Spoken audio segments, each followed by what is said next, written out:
CBSE merit scholarship for single girl child. इस scholarship में दोस्तों बच्ची को सीबीएसई 500 रुपये महीना देगी। कौन कौन सी बच्चियों को ये स्कॉलरशिप मिलेगी? दोस्तों वो बच्चियां जो कि अपने माँ बाप की इकलौती संतान है, यानी कि उनकी कोई भी और बहन या भाई नहीं है, उनको ये स्कॉलरशिप मिलेगी। साथ ही उन बच्चियों ने 10th क्लास पास की है, वो भी कम से कम 60% मार्क्स के साथ, या तो उससे ऊपर मार्क्स हो या कम से कम 60% मार्क्स हो, और उन्होंने 10th क्लास पास कर लिए है। साथ ही दोस्तों 10th क्लास पास करने के बाद उन्होंने 11th क्लास में एडमिशन लिया है, तो 11th में वो लोग इस योजना के लिए अप्लाई कर सकते हैं। अप्लाई करते वक्त दोस्तों उनको इस बात का प्रूफ देना पड़ेगा कि 10th में उनके 60% मार्क्स आए थे।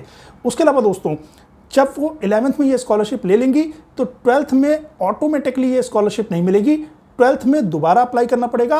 एंड जब 12th में अप्लाई करेंगी तो 11th में कम से कम 50% मार्क्स होने चाहिए। दोस्तों मान लीजिए कोई बच्ची ऐसी है जिसने 11th में इस योजना के लिए अप्लाई नहीं किया है, तो वो डायरेक्टली 12th में आके भी अप्लाई कर सकती है। उस केस में उसको 11th की मार्कशीट लगानी पड़ेगी कि 11th में उसके कम से कम 50% मार्क्स थे।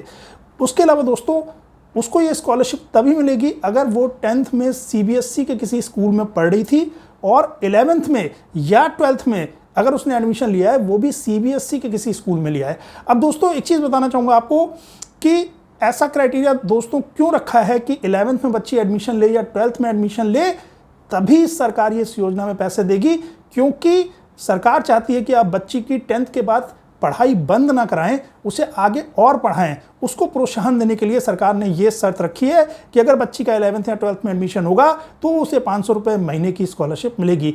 उसके साथ ही दोस्तों आपके मन में ये भी सवाल आता होगा केवल सिंगल गर्ल चाइल्ड के लिए स्कीम क्यों है?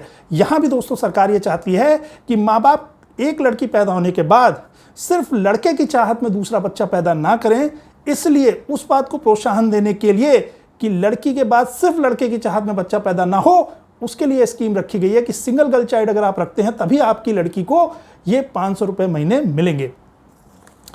अब बात करते हैं दोस्तों कि कितनी स्कॉलरशिप मिलेगी। देखिए दोस्तों इस स्कॉलरशिप में कोई भी प्री डिफाइंड नंबर नहीं है कि इतने ही लोगों को मिलेगी, 50 लोगों को मिलेगी, 100 लोगों को मिलेगी। जितनी भी बच्चियां, जो मैंने क्राइटेरियाज अभी आपको बताए हैं, वो सारे क्राइटेरिया जितनी भी बच्चियां फुलफिल करती हैं उन सभी योग्य बच्चियों को ये स्कॉलरशिप हर साल मिलेगी।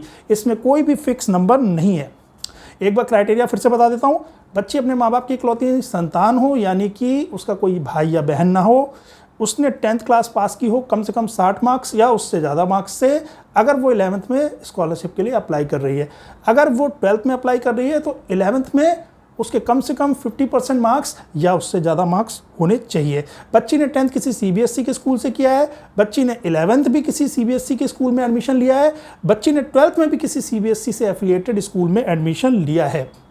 अब दोस्तों एक इसमें कंडीशन और है कि बच्ची जिस भी स्कूल में 11th या 12th में पढ़ रही है उस स्कूल में ट्यूशन फी जो है वो 1500 रुपये महीने से ज़्यादा नहीं होनी चाहिए। अब यहाँ भी आपके मन में सवाल आता है कि सरकार ने ये कंडीशन क्यों रखी है? दोस्तों अगर बच्ची किसी ऐसे स्कूल में पढ़ रही है जहाँ पर ट्यूशन फी 1500 रुपये महीने से भी ज़्यादा है, इट मीन्स दैट कि उसके पेरेंट्स की आर्थिक स्थिति अच्छी है और उनको स्कॉलरशिप की ज़रूरत नहीं है।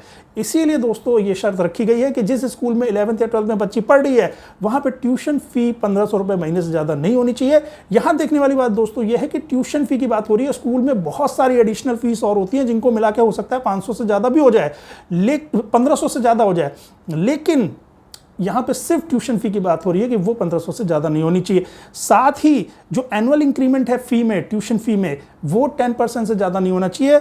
मान लीजिए बच्ची 11th में पढ़ती थी तो 1000 रुपये महीने की फ़ीस थी, तो जब वो 12th में जाएगी उसी स्कूल में या किसी दूसरे स्कूल में तो 1000 रुपये का 10% हुआ 100 रुपीज़, यानी कि 12th में उसकी फ़ीस ज़्यादा से ज़्यादा 1100 रुपये हो सकती है, उससे ज़्यादा नहीं होनी चाहिए। अब बात करते हैं दोस्तों कि क्या क्या डॉक्यूमेंट लगेंगे इस योजना के लिए। अब देखिए पहले मैं एक बात आपको बता देता हूं कि इस योजना के लिए अप्लाई कैसे करना है। अप्लाई करने के लिए दोस्तों सीबीएसई की वेबसाइट से जाके ही अप्लाई करना है। cbsc.gov.in करके वेबसाइट है। वेबसाइट का पूरा लिंक मैं नीचे डिस्क्रिप्शन में दे रहा हूं, आप उस पर क्लिक करके उस वेबसाइट पे पहुंच जाएंगे। जब आप ऑनलाइन अप्लाई करेंगे तो आपको क्या क्या डॉक्यूमेंट लगाने पड़ेंगे दोस्तों? देखिए जैसा कि मैंने बताया कि ये जरूरी है कि बच्ची 11th में एडमिशन ले रही हो या 12th में एडमिशन ले रही हो तभी स्कॉलरशिप मिलेगी। तो इस बात को प्रूफ करने के लिए कि बच्ची ने 11th या 12th में एडमिशन लिया है, एडमिशन का प्रूफ लगेगा, जो कि स्कूल में जब आपने एडमिशन के लिए फॉर्मेलिटीज़ कंप्लीट किए हैं, जो भी फॉर्म भरे हैं, वो एडमिशन प्रूफ आपको लगाने पड़ेंगे। उसके अलावा जैसा कि मैंने बताया कि 10th में बच्ची के कम से कम 60% मार्क्स होने चाहिए, यानी कि 10th की मार्कशीट लगानी पड़ेगी, जो कि ये प्रूफ करेगी कि बच्चे के 10th में 60% या उससे ज़्यादा मार्क्स थे। इसके अलावा दोस्तों मैंने बताया कि 12th में जाने के बाद जब इस स्कीम को रिन्यू कराएंगे, या अगर मान लीजिए 12th में आप फ्रेश अप्लाई कर रहे हैं, तो उस केस में आपको ये प्रूफ करना पड़ेगा कि 11th में बच्ची के 50% या उससे ज़्यादा मार्क्स थे, तो उसके लिए आपको 11th की मार्कशीट लगानी पड़ेगी। उसके बाद दोस्तों बच्ची के नाम पे एक बैंक अकाउंट होना चाहिए, और वो बैंक अकाउंट बच्ची के आधार से लिंक होना चाहिए। उस बैंक अकाउंट की पासबुक या चेक की स्कैन कॉपी आपको ऑनलाइन अप्लाई करते वक्त अपलोड करनी पड़ेगी, और एक्चुअली में स्कॉलरशिप भी दोस्तों उसी बैंक अकाउंट में आएगी। तो मैंने दोस्तों इस योजना के सारे पॉइंट्स को कवर कर लिया है।